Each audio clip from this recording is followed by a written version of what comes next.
Hello, ladies and gentlemen, Matt the Editor here, and welcome to the commentary on the 10th anniversary special of Doctor Who FA, The Moment of the Doctor.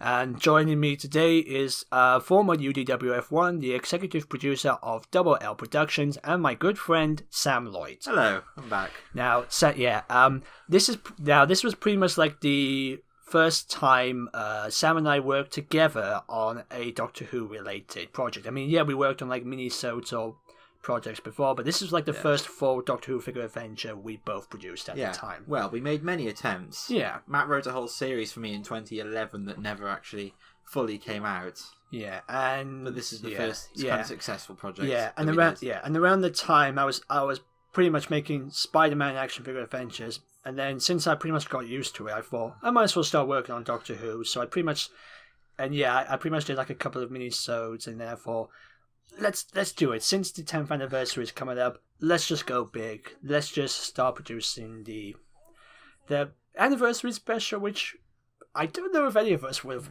wanted to see, but I feel like it was worthwhile. Yeah, this was a huge project considering it was your first full one on your own channel. Yeah. Now, obviously, as you can tell by the format, the quality, and the audio, this was very, very, very early TWE production work. There's a lot of green screens, there's a lot of weird green screen effects, there's like a lot of lines going across, and some very poor audio work. What was this bus set? I don't know. I mean, okay, now the purple bus, that's obviously the night bus from the Harry Potter figure set. And the bus set I actually got from like a couple of Google images, and I started cutting out and then put them on a green screen. And then basically what I did one day, I pretty much went one day to film outside my university, and I took like a couple of angle shots, and then I thought, I might as well film the car drive home. Oh yeah, so that's what you see out the window. That's what you see out the window. Now obviously you can tell there's an obvious perspective problem with the way they were sitting, almost like there was like a crooked bus. But as you can tell, this was a very big project to work on, so I really wanted to go crazy. So I thought, well, we had a motorbike, let's go even sillier, let's do a skateboard ride. Now I remember reading the script and being like, what? Now this took like a very long time to produce, mostly because of the green screen quality, because like, as you might notice in the earlier scenes, there's a couple of faded spots on the green screen, there's a couple of lines going across, but you know what, it was worth it, because it's silly, it's meant to be over the top. You can ignore those problems. Yeah, this is just, I guess it's an anniversary special. It's the biggest, silliest, fan-serviest episode of Doctor Who you could ask for. Yeah. Perfect. Yeah. Yep. Now, obviously, one of the things I noticed when I was looking back over my production work, you can see there's an obvious lighting quality with mostly in the TARDIS scenes. Because you might notice in later episodes there's a bright yellow, sort of like a yellow lit sort of effect, lighting. But in this one, it's like very grey, very light. That was because I was using like a different camera at the time. I was pretty much using my video camera, which can take videos at the time. And then pretty much when I started working on pretty much season 1 of Doctor Who, I wanted to get like a proper Canon camera. Yeah. We had a great cast for this, didn't we? Oh, fantastic cast! Yeah, and as you noticed in the credits, we had people like Pete Walsh, who's some people might know him as a very good impressionist of the Ninth Doctor. I pretty much sent a message to him asking him, would you mind saying a couple of lines for this episode? He said yes, thank you. And of course, James Blows, the former Doctor Who action figure maker, and well, pretty much because he was working on a lot of 11th Doctor adventures at the time, I thought it would be a nice little touch just to get him involved, just to voice the 11th Doctor. I kind of wish I gave him lines that were not already written in other episodes, but it was nice to have him. It was really nice to get him involved, and this is a celebration of like 10 years of Doctor Who figures as well as 10 years of Doctor Who figure adventures. Definitely.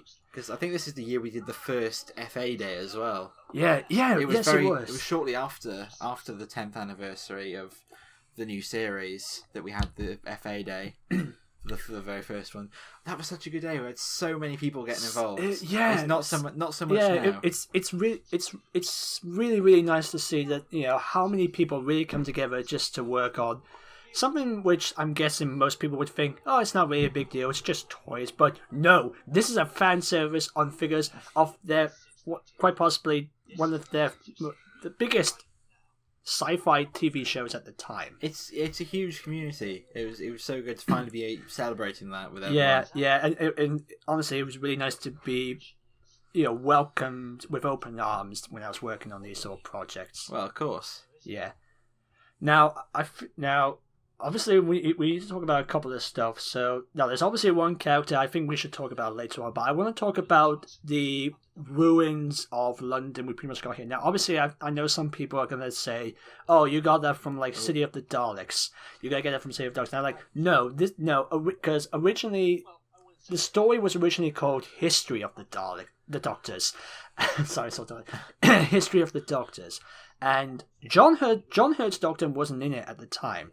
It was, and the original idea was just pretty much just get David Tennant, Matt Smith, my Doctor, Tom Baker's Doctor, and Peter Davidson's Doctor, maybe Paul McGann's Doctor. Most of it because and the original idea was that they were brought together and they were meant to basically just go across different time periods to find some clues to what's going on. Yeah. By mysterious figure. Now, obviously, the script process took absolutely longer because it's really, really, really hard to write for, let's say, 11 Doctors. It is surprisingly hard to write for a whole load of Doctors. Oh no, Doctors. So yeah. And then by the time Day of the Doctor came out, when it just had like 3 Doctors, I think it actually worked better just to work with a small amount of Doctors than like getting all the 11 or 7 living Doctors together. Yeah. So yeah, I think it was a safe idea just to work with only a few, only some certain Doctors. Yeah, I think it's a good idea. And I voiced the War Doctor here, and you voiced the War Doctor in my 10th anniversary special. Yeah, I'm still questioning who did better. I don't think I did, but I think you. Oh, I don't know. I'm very embarrassed of my. I thought I don't know. I had this impression. Oh, I'll do a croaky voice. That'll sound just like John Hurt. But it'll sound like. I think I went way over on the croaky voice. Yeah. I wouldn't even consider myself being better. Oh God, this. Now I think I should say at this point. I just know originally I did do an edit of all these archive footage. To be in like a certain color, like black or white, or just sort of like a sort of faded color. But then during post production, I realized, oh, I forgot to add in the color. So now it's just random archive footage. Oh, it's happening fine. At the same time. It's fine. That's how it looked. It was fine. And yeah, we just missed it. John Hurt punching me. So there you go, people who don't like my Doctor. You got John Hurt punching me. No one doesn't like your Doctor. No one likes my Doctor, but I'm pretty. But just in case. No, everyone likes your Doctor. But yes, that's the classic. That's classic Who out the way. Now we can focus on New Who. Anyway, I think we might as well talk about John Hurt's Doctor. We might talk about him more later on the episode. We might as well start talking about him. John Hurt pretty much came at the last minute. Now, because by the time we were working on these projects, it was pretty much around the time Day of the Doctor was pretty much getting like all the hype. And we were still very much living off Day of the Doctor hype. It was like less than a year in after Day of the Doctor. Yeah, and I can't remember why I decided to bring the War Doctor in, but maybe it was around the time I was really enjoying working with the Doctor figure at the time. I sort of thought, let's bring him back in for this episode, and I think it kind of works. I think it does work very well. But it sort of very much becomes a story of the two of them, doesn't it? Rather than just being your Doctor, it's these. There's a lot of these two have to go through together. Yeah.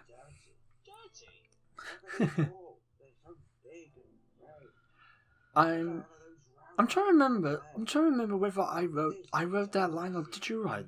I must have written. I don't think I wrote any of. No, you didn't write any of the episodes. You didn't write any of it. Yeah, the obvious lines. Oh god, I'm so embarrassed by my horrible voice acting. The quite shoehorned in. You would decorate it. I don't like it. Because apparently you have to do that. Yeah. Now, obviously, as you can see there, there's a very, very faded voice of this mysterious figure coming out from the walls of the TARDIS. Now, I noticed this. Now, every time I watch this episode, I always feel like I really should have sorted out the music at the time. Because pretty much like most of the music, obviously it's the music from Stolen Earth, but most of it's got like very loud moments that you cannot hear what the voice is saying. I even turned on the subtitles to see if they could be able to hear it. You can't. There's no voice. So yeah, one of the things I would definitely improve on is definitely work on the sound. Maybe work on the sound, audio, and the music. And in doing so, it got me a copyright claim of the music, the Davros music at the time. Yeah. It didn't block the video, but it did give me a copyright claim from. They're usually okay with using music, but then you can't make money off it. You can't make money off it, which you shouldn't do anyway. You shouldn't do anyway. You should only make money off your own stuff. There we go. Take that, Article 13. But yes. Anyway, moving on. But yeah, the client, I believe, went through his identity was many different things at one point. Went through many different drafts. Yeah. Back then there was I think it's safe to say I had no idea who the client was going to be, and pretty much throughout the entire season 1 and season 2, we pretty much just went from person to person to person on who it could be. So, I remember correctly reading like an early draft of this script and getting to a post-credit scene where it was revealed that the client was Captain Jack? I doubt it. Definitely someone in one of your scripts was Captain Jack and was revealed in a post-credit scene. It would have made no sense. No, it wouldn't make sense, because why would Captain Jack make the Doctor go through all of that? Yeah. Why would he do that? I have a feeling it would have been something linked to Series 1 rather than this, but somebody at some point maybe we'll remember this as we go through. Yeah, if anyone who has been following us from the very beginning, who came up with this theory or knows what we're talking about, please say in the comments if you remember it or not. But anyway, yeah. We were talking about him. But yeah, basically, truth be told, we had no idea who the client was at the time, so we pretty much just left it open to any suggestions. And yeah, this is pretty much the start of recreating some scenes from the classic scenes or classic series of New Who. The fan service begins. Yes. Rose is still one of the most special episodes too, because it's the first episode I ever saw, as I'm sure it was for a lot of people. Yeah, there we go, Pete Walsh, and just bit of extra Ninth Doctor goodness happening in between scenes. Yeah, big Finish. I know Big Finish have hired Christopher Thompson to do some of their work. Hire Pete Walsh. He's very good. If you can't get Christopher Eccleston to do the Big Finish, get Pete Walsh. Oh, can you imagine? That'd be so good. Yeah, but yeah. When I got the audio clips, the audio files of him voicing the Ninth Doctor and just saying those lines, I was like, that's just brilliant. It's almost like the Doctor is actually saying those lines I had written. I did Pest Control with Pete Walsh, and while I'm not very proud of that anymore, I very much enjoyed. Very much enjoyed listening to his delivery of the Ninth Doctor and the lines that I'd written. It was like Christopher Eccleston was reading things that I wrote, and it was rather freaky. Yeah. now, obviously, you can see those are not action figures. Those are actual clips from the episode Doomsday. Mostly because I didn't have enough time. I didn't have enough Cybermen at the time to recreate the entire battle. So, here we go. I could not believe that they actually made this a thing in a proper series. I know. Cybermen flying. So do we just assume that those ones could always fly but chose not to? I mean, yeah, we had the Iron Man, Cybermen flying. I mean, yeah, but then we saw the behind the scenes leaks of basically the Cybermen flying on World Enough in Time, or was it a Doctor Force? I can't remember. I don't know why they. But literally, we kept literally. I don't know if it was me or if it was you, or someone else. Someone literally just showed me the photo and then literally just told me, Matt, who edited it? Did you give him any suggestions or something or something like that? But it literally made me think back to this scene. I was like, oh, that's kind of cool. It's kind of cool that some ridiculous thing that I did actually became canon in the actual show. I didn't understand why they made the Mondasian Cybermen fly. I mean, those suits are literally made of like cloth. They would have. Once they hit the ceiling, they would have just gone squish. Yeah, yeah, that's true. The cyber Cybermen, I can just about stretch my imagination to think, because they had the technology, because they were there alongside the Siberia Cybermen, and they could have shared technology, and flew. But Mondasian Cybermen, those suits, they're not built to protect the body, just to kind of encase it. So they would not have supported smashing through many ceilings on a spaceship. So. But anyway, we're back to this now. The recreation of the sad moment in Doomsday.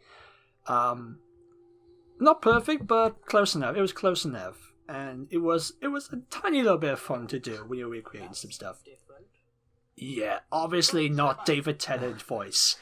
We've got an Irish 10th Doctor. Yeah, we got Christopher Kevney? I've worked with him a few times. Yeah.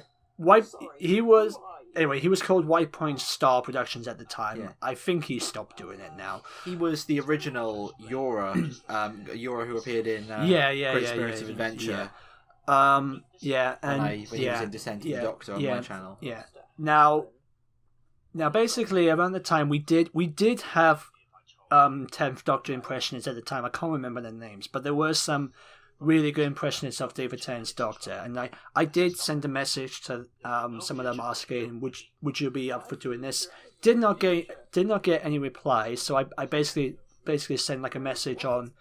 It wasn't Twitter. I didn't have Twitter at the time, but I basically sent like a message asking if anyone's interested in doing an impression of a Doctor, or basically this Doctor, please let me know, and I'll send you a script and see how it goes. And I think Chris was the only one who went for it. I thought, still worked out pretty well, I think.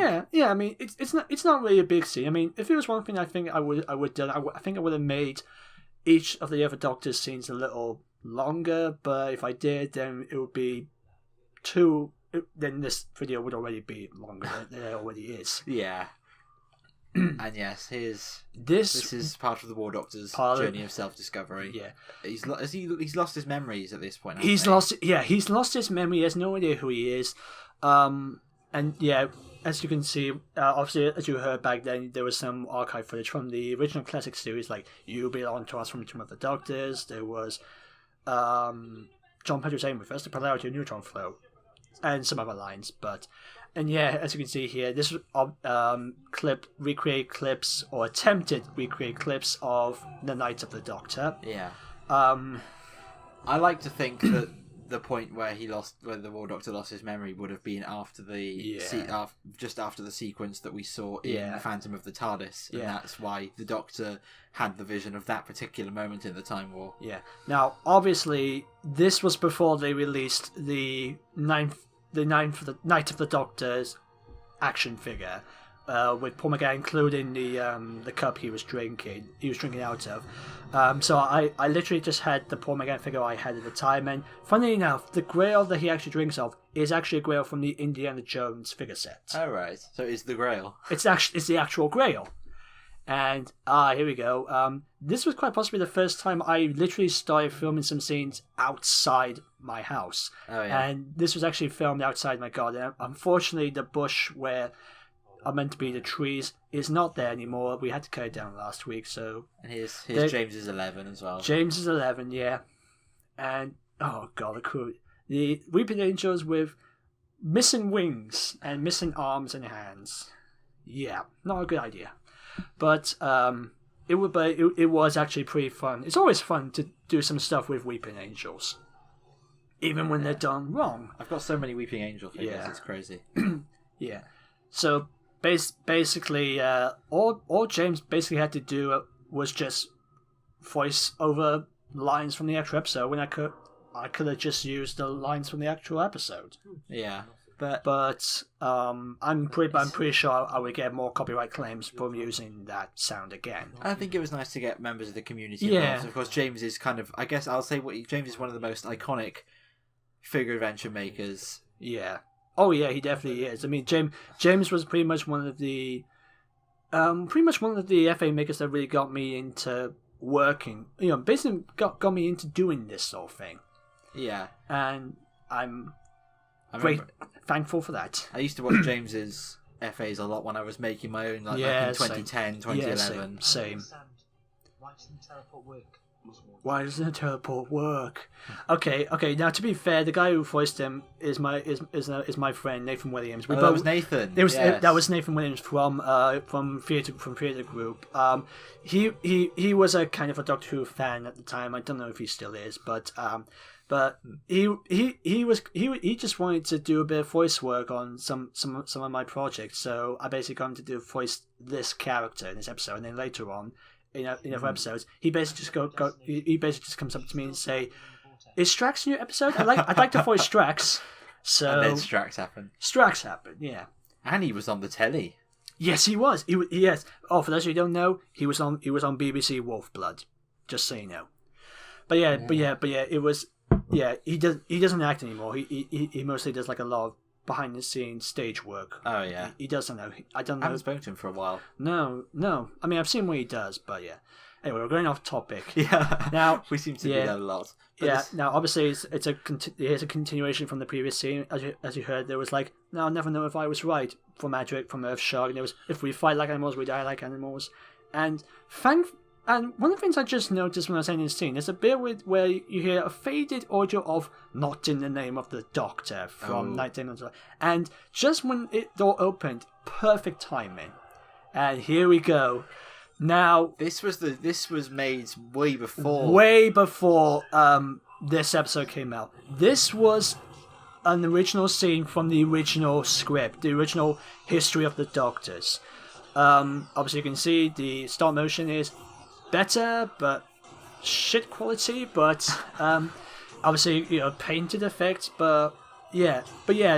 This was a scene which never really got into the original story, and I thought it would be a waste to not include it. I mean, despite the quality, I thought it would be nice just to include that scene anyway. And then there's a new bit, which we filmed it literally on my. I think we filmed it literally on my bedroom floor when we just had a random idea one day. Yeah, we literally just had a random idea of just doing some clips of dogs just shooting people. Now I will say, if I'm, since we're pretty much coming up with ideas what to do with season 3 of stuff that we can bring in, I'd like to bring this element back. Because part of me, I'm just looking at this scene now and thinking to myself, where did that time capsule go now? Oh my god, I'm having ideas. Yeah, so maybe that might play an important part in season 3. It might not. It might be just, I don't know, a little hint or something. But that would be a nice little thing just to bring back. You'd be like, oh, that's from the very first thing, the very first stuff that came out. And actually, that's giving me so many great ideas now. Yeah. I'm not going to talk about it in the video because we won't talk about this because we're still working on it.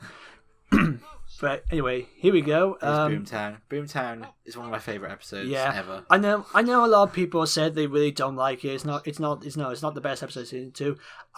I think it's fine. I mean, it's obviously not the best episode, but you need to appreciate the episode for what it was trying to do. And hey, come on, it's quite possibly the first episode of Doctor Who where they literally say, "Oh, we're literally taking place in Cardiff," which is pretty much where Doctor Who is the thing. now. I mean, they did did the episode Unquiet Dead, which was set in Cardiff, but then this was. I mean, we both lived in Cardiff at the time. Yeah, we both lived in Cardiff. Or near Cardiff anyway. Well, we live near Cardiff, but yeah. And just seeing a place that we knew so well in an actual episode. I'd been a Doctor Who fan for 10 weeks at this point, but seeing a place I knew so well in a program so cool was honestly it got me for life. This was the episode where I knew that this was the best show I'd ever seen. Yeah, and probably would ever see. Yeah, and also I was really trying to really think about why would they go back in time to these time segments, and what exactly do they all have in common. I thought, well, you've got the crack in the wall with the 11th Doctor.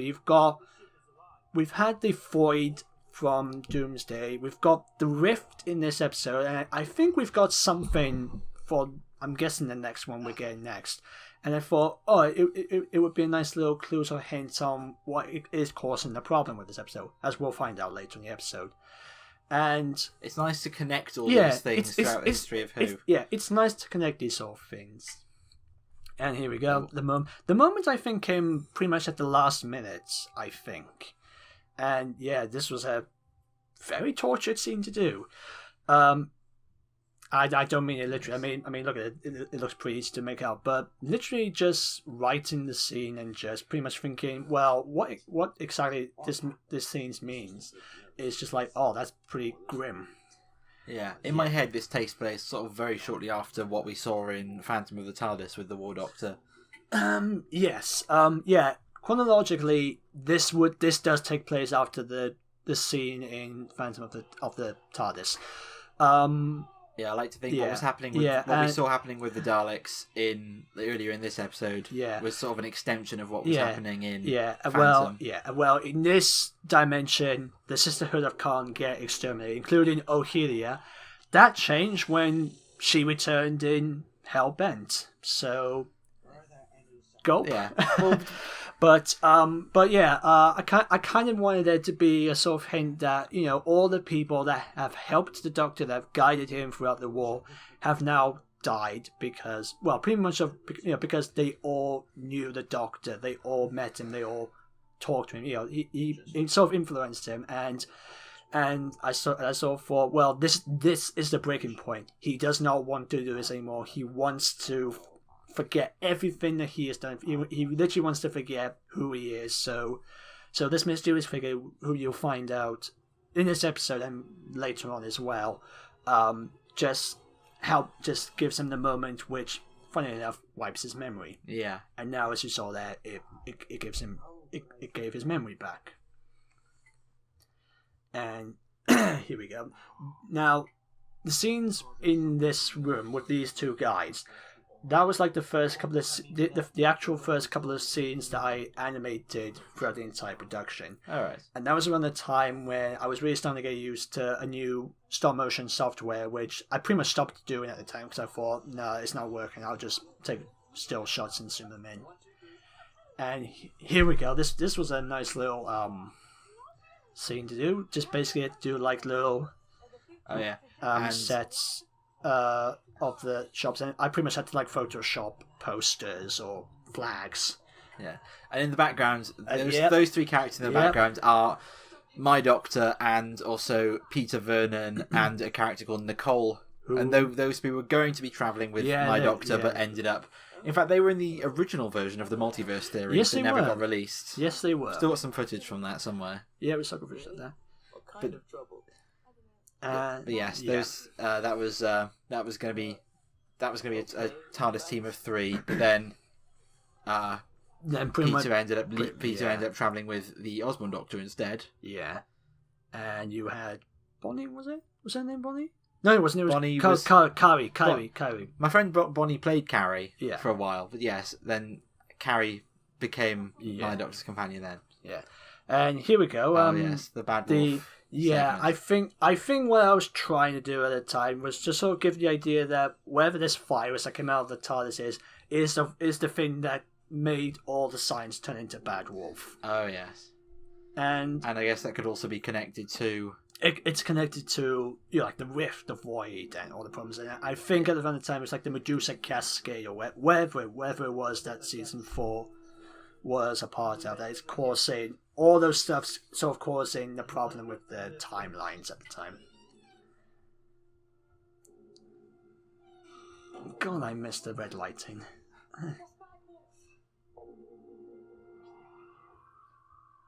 Oh, crap CG teleport effect. But yeah, oh, it's fine. It's fine. I know I can play a lot of the effects, but come on, it was a different time.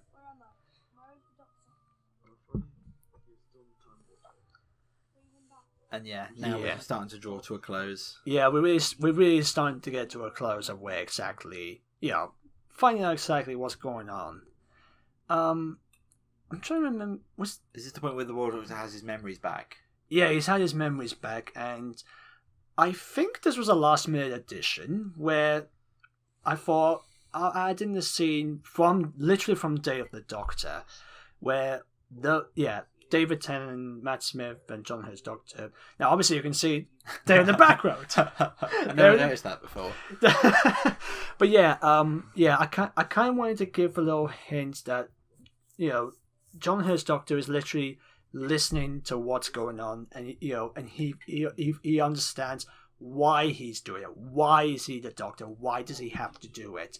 He basically remembers, oh, this is why I do it. Not because I have to say, well, these people, I have to stop this problem. I have to do it because it is right. Yeah. I think this is a very nice moment between your Doctor and the War Doctor. Yeah. It's kind of the moment where they see that they've had very different experiences, but kind of at the heart of it, there's this one moment from Day of the Doctor. Where we see the Doctor sort of come to terms with what really matters. That still kind of resonates very strongly with both of them. Yeah, and I think I should say, as I mentioned before, I wish I would have given James Blur's original lines. It was really, really, I won't say emotional, but it was so cool to hear James Blur's reading those lines, reading lines from the Day of the Doctor. Hello, Grandad. And they're on the mission. They're about to find the client, and there's a unit sign. That was literally, I think it was literally the biggest paper set I made at the time. Now, obviously, let's say they're based in old Unit HQ from the 70s. Let's just say they are. It's nice. Yeah. It's fan service central here. Might as well. That was not intended. That I mean, they are not units, but I think I might have made a hint that it is units. So, that was pretty much it. But yeah, it was nice. It was a nice little experiment to work on. Yeah, I guess. Yeah, there were lots of different directions you could have taken these characters. They do show up again in series 2, don't they? One of them does. One of them does show up later in season 2. I mean, when I was working on season 2, I was literally trying to think how to bring these two characters back. Because I felt like I just left their stories open and unfinished, and I was trying to think how to get them back, sort of linking to what's going on in season 2. I don't know if it's worked properly, but maybe it did, maybe it didn't. But I mean, also I was literally trying to think how, if I could be able to get the original voice actors back, but at the time Nathan was moving on to doing something else, and I don't remember who voiced the other guy, but I feel like he's stopped doing it. He's moved on. I couldn't remember his name, so I thought, I might as well just stick to. I'll just give him little throwbacks. Yeah. Now I should say this was quite possibly one of my favorite scenes to have done. I mean, even though it was literally very hard, it's very hard to film stuff in the dark. But the way that their faces are lit in the back, and I think the way it's also slightly reflected on the visuals of the diagram, I think it works. I think it works in its favor. Yeah, I think so. Yeah. Now, obviously, as you can see there's very lack of focus on the close-up shots. That was pretty much why I decided just to stick to just doing normal photographs and zoom-in shots, because well, I was using a webcam to take the photos at the time, and it was really starting to lose its, it was really starting to lose its quality. So I thought I ought to do it a different way. Yeah. Yeah. And I mean, my first ever FA was filmed on. Christ, I can't remember. It was like this. It was this really chunky plastic digital camera that was intended for kids, I think. Yeah. That my mum worked in a primary school and she brought it back and I filmed it on that, and then that went on YouTube.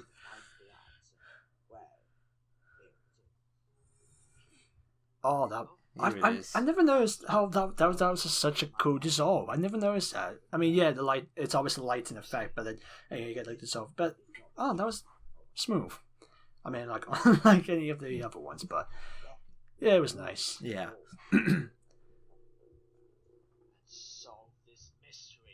Solve this mystery.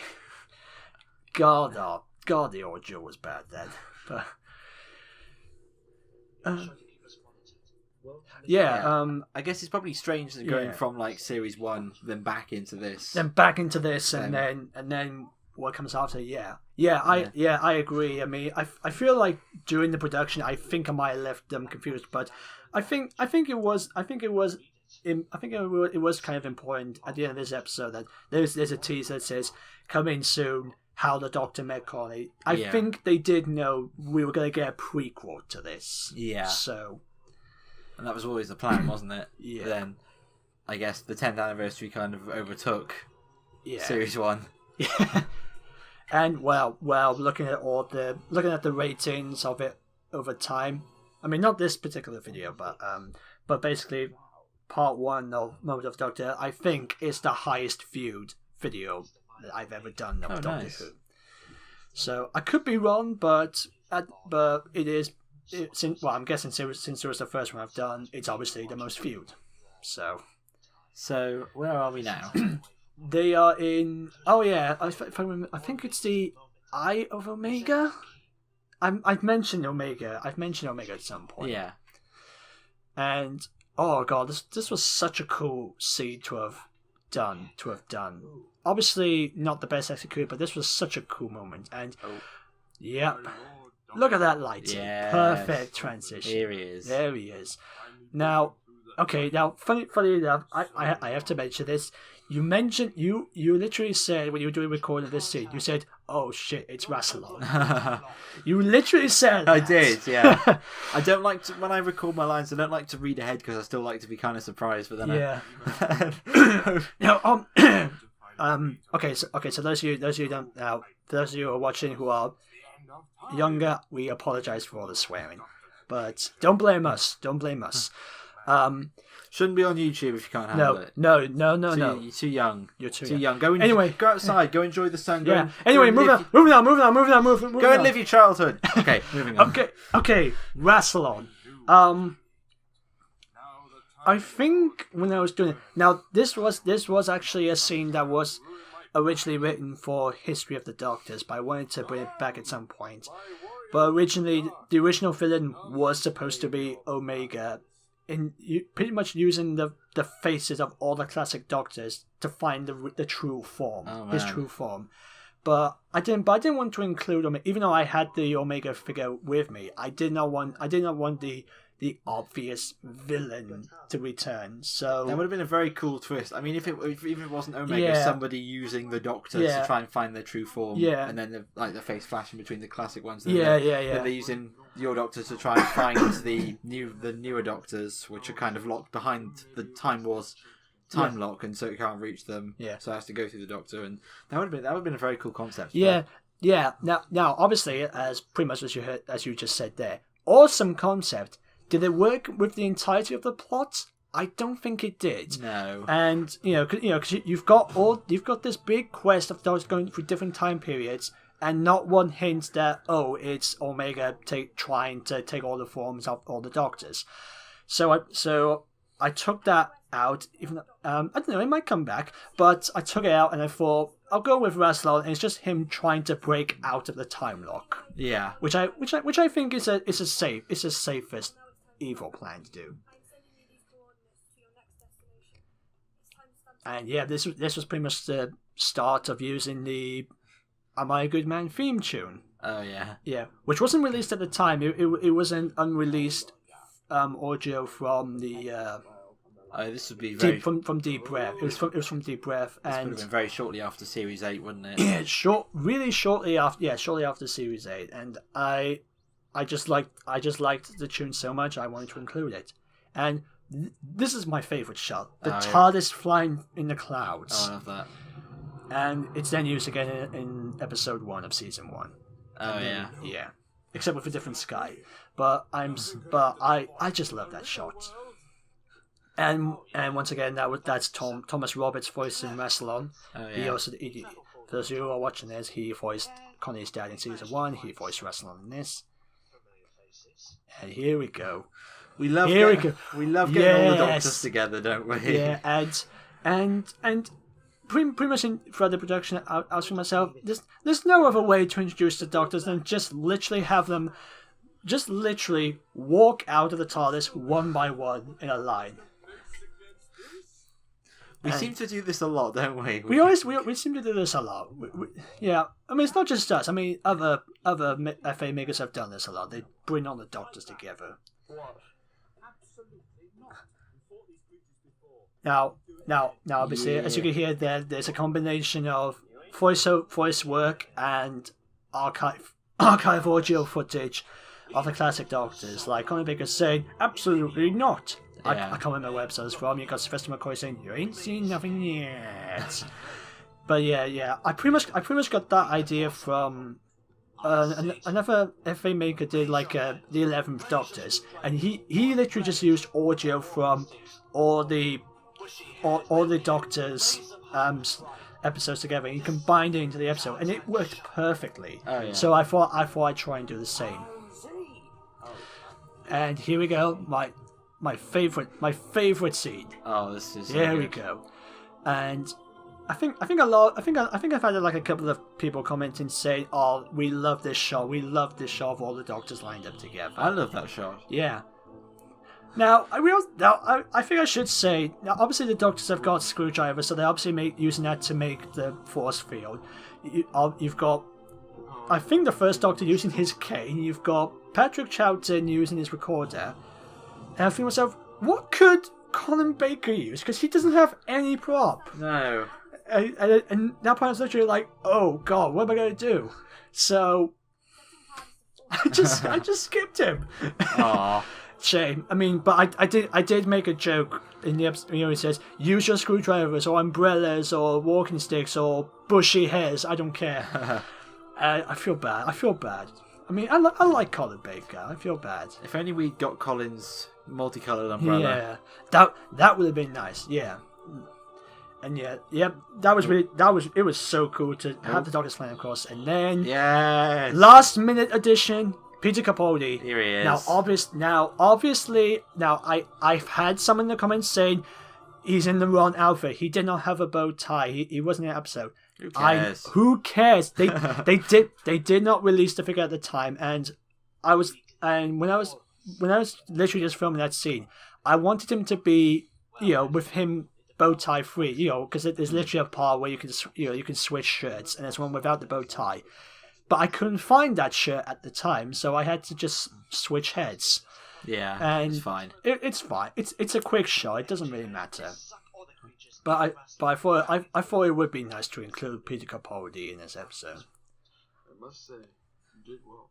Absolutely brilliant. Thanks. Yeah, absolutely brilliant indeed. Our job is done. It's time we get back to our client. There we go. That was the I'm trying to think what's the perfect word? The links, the clues, the you have to wait and see next time sort of stuff. Yeah. Yeah. Would he have given the moment to some random dudes? Maybe looking back, maybe not, but I don't know, but maybe that'll show up at some point. Maybe it'll show up at some point. Yeah. Yeah. The first saddest scene I've ever done. Now, obviously, there's the music from... I forgot what it was called, but it was from Journey's End. Oh, yeah, from Donna's. From Donna's. Oh, my God, that scene broke me. Yeah. Yeah, and I can't...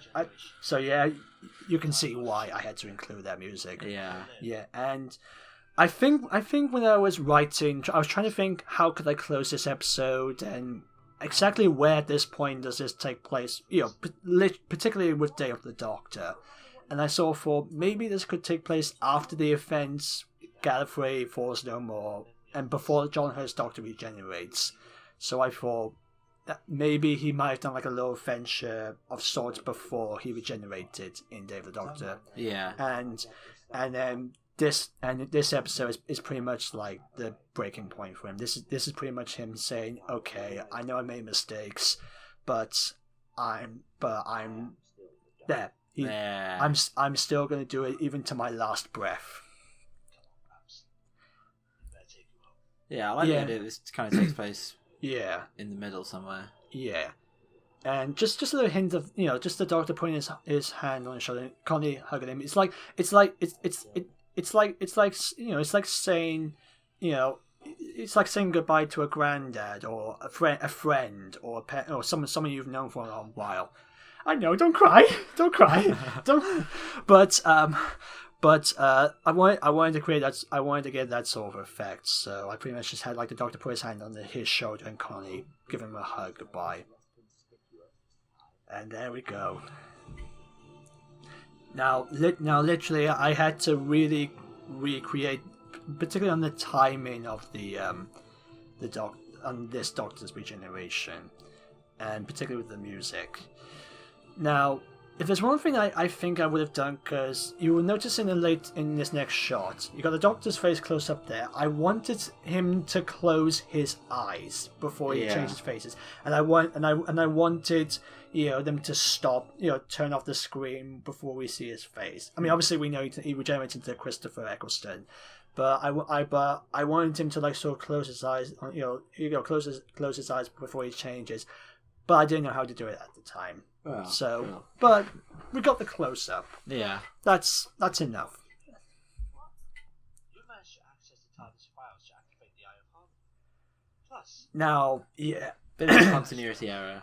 Yeah, a little bit, tiny bit of continuity error.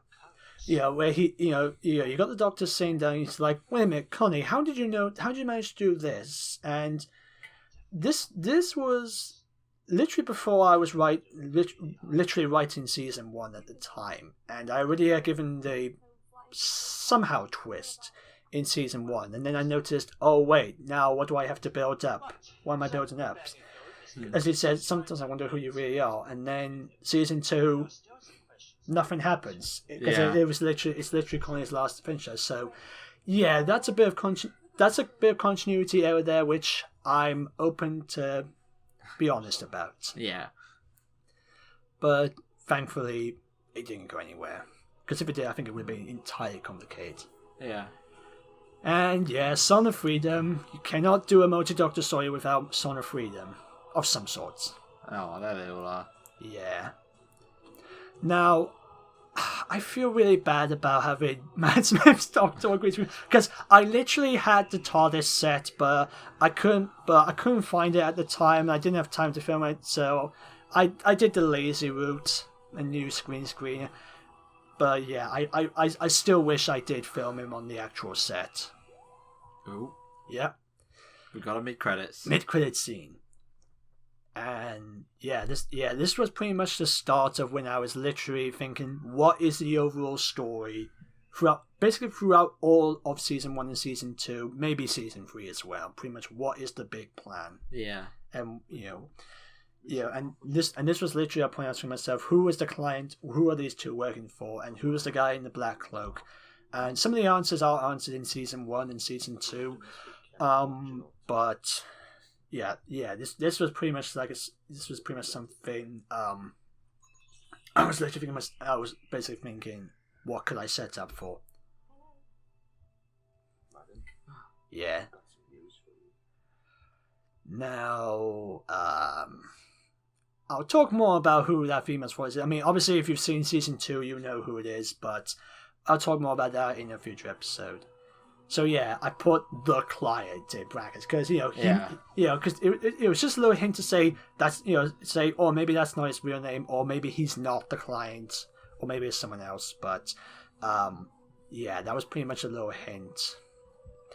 Yeah, pretty much the first wait and see moments. So and there we go. That's the one that started this whole thing. Yep, the one that started the entire. Not really the multiverse, but it was pretty much the start of the TWE era. So yeah, thank you guys for joining me on this commentary of the Moment of the Doctor. Thank you, Sam, for joining me. Thank you for having me again. Yeah, thank you.